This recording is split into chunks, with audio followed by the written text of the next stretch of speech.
linggo yun eh. Sir, dito lang kami sa Calvary, likod ng Prime Water. Kabisado mo na pala dito? Ako, malapit lang pala.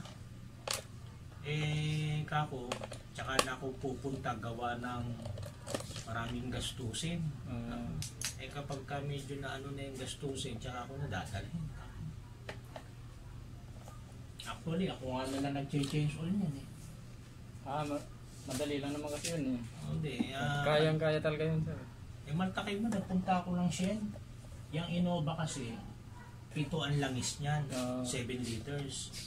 Nagtanong ako, Jesus Mariosep, kulang-kulang 4,000. Change oil pa lang yun, sir? Change oil pa lang. Change oil. Mga nasa 3,500. Ginawa ko, bumili ako ng langis diyan sa may malapit sa Meralco. May auto supply dyan eh. May auto supply dyan eh. Nung malaman ko, ginastos ko lang eh. Magkano? 1.5? 1.5 pa o wala pang dito na ako. Pinagtyagaan ko na. Ang laki ng natipid, no? O syempre, kako, yung ibang matitipid mo, gagamitin mo sa ibang bagay. Kinakailangan maging practical din minsan. Hindi naman pwedeng lahat Kaya nga sabi ko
okay pa rin siya, sir. yan.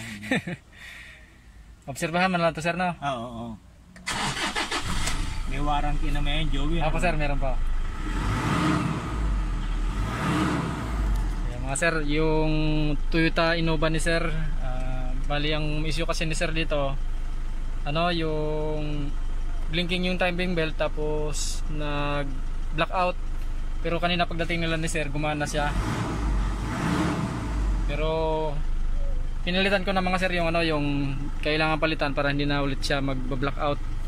Tapos hindi na rin mag-blink yung timing belt. Yan, okay na yan mga sir. Maraming salamat. Toyota Innova, blinking yung timing belt.